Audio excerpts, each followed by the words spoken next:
കേരള മത്സ്യത്തൊഴിലാളി ക്ഷേമനിധി ബോർഡ് ആലപ്പുഴ മേഖലയുടെ പരിധിയിൽ വരുന്ന മത്സ്യത്തൊഴിലാളികളുടെയും അനുബന്ധ തൊഴിലാളികളുടെയും മക്കൾക്കുള്ള വിദ്യാഭ്യാസ കായിക പ്രോത്സാഹന അവാർഡുകൾ വിതരണം ചെയ്തു.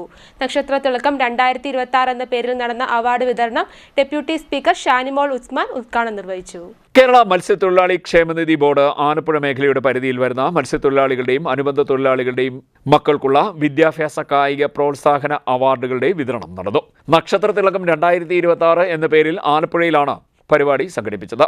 വിതരണോദ്ഘാടനം ഡെപ്യൂട്ടി സ്പീക്കർ ഷാനിമോൾ ഉസ്മാൻ നിർവഹിച്ചു. അപ്പോൾ നിങ്ങളെ ഏൽപ്പിച്ച ഉത്തരവാദിത്തം അതിസമർത്ഥമായി നിങ്ങളുടെ ഉത്തരവാദിത്തം നിർവഹിച്ചതിനുള്ള ഒരു അവാർഡായിട്ടാണ് ഞാനിതിനെ ഇപ്പോൾ നോക്കിക്കാണുന്നത്. ഓരോ സ്ഥലത്ത് പോകുമ്പോഴും കുട്ടികൾ പറയും എല്ലായിടത്തു നിന്നും അവർക്ക് അവാർഡുകൾ കിട്ടിക്കൊണ്ടിരിക്കുന്നു.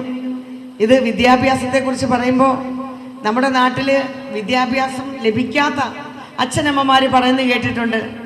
നമുക്കോ വിദ്യാഭ്യാസം കിട്ടിയില്ല, കോളേജിൽ പോകാനും സ്കൂളിൽ പോകാനും ഒന്നും അവസരം കിട്ടില്ല. പക്ഷേ മക്കളെ നന്നായി പഠിപ്പിക്കണം, മക്കൾക്ക് നല്ല ഡിഗ്രി കിട്ടണം, മക്കൾക്ക് നല്ല ജോലി കിട്ടണമെന്ന് എല്ലാ രക്ഷകർത്താക്കളും ആഗ്രഹിക്കുകയാണ്. അതുപോലെ തന്നെ നമ്മുടെ അധ്യാപകരും PTA കമ്മിറ്റിയും ഒക്കെ ആഗ്രഹിക്കുകയാണ്. ഇന്ന് വിദ്യാഭ്യാസം നമുക്ക് വേണമെന്ന് വിചാരിക്കുന്നവർക്ക് പരീക്ഷകളൊക്കെ പഠിച്ച് പാസ്സാകാനുള്ള എല്ലാ സാഹചര്യവും നമ്മുടെ നാട്ടിലുണ്ട്.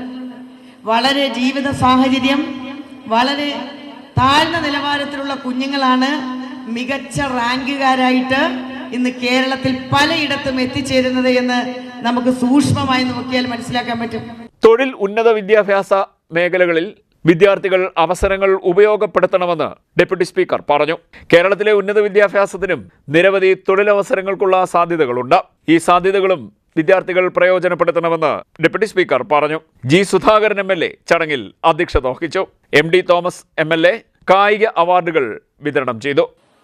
നമുക്കേവർക്കും അറിയാവുന്നതുപോലെ വലിയ പ്രതിസന്ധികൾ നേരിടുന്ന അരികുവൽക്കരിക്കപ്പെട്ട ഒരു സമൂഹമാണ് മത്സ്യത്തൊഴിലാളി സമൂഹം.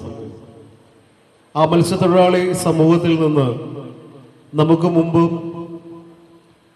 ഒത്തിരി പ്രതിഭകൾ ഉണ്ടായിട്ടുണ്ട്. എന്നാലും പരിമിതമായ സാഹചര്യങ്ങൾ പലപ്പോഴും നമ്മുടെയൊക്കെ ജീവിതത്തെ പിന്നോട്ട് വലിക്കാറാണ് പതിവ്. പക്ഷേ ആ പരിമിതമായ സാഹചര്യങ്ങളോട് പടവെട്ടി കഷ്ടപ്പെട്ട് പഠിച്ച് ഉന്നത വിജയം നേടിയ നിങ്ങൾ ഓരോരുത്തരെയും ഞാൻ പ്രത്യേകം അഭിനന്ദിക്കുകയാണ്. നഗരസഭാ അധ്യക്ഷ മോളി ജേക്കബ്, മത്സ്യബോർഡ് കമ്മീഷണർ ഡോക്ടർ ആശ അഗസ്റ്റിൻ, മറ്റ് ഉന്നത ഉദ്യോഗസ്ഥർ, വിവിധ മത്സ്യത്തൊഴിലാളി അനുബന്ധ മത്സ്യത്തൊഴിലാളി സംഘടനാ നേതാക്കൾ, ഉദ്യോഗസ്ഥർ തുടങ്ങിയവർ പങ്കെടുത്തു. 2025-2026 അധ്യയന വർഷത്തിൽ SSLC+2 സർവകലാശാല പരീക്ഷകളിലും കായിക മത്സരങ്ങളിലും ഉന്നത വിജയം നേടിയ ആലപ്പുഴ, കോട്ടയം, ഇടുക്കി, പത്തനംതിട്ട ജില്ലകളിലെ വിദ്യാർത്ഥികൾക്കാണ് മൊമന്റോയും ക്യാഷ് അവാർഡുകളും വിതരണം ചെയ്തത്. CDNet news, Kayamkulam.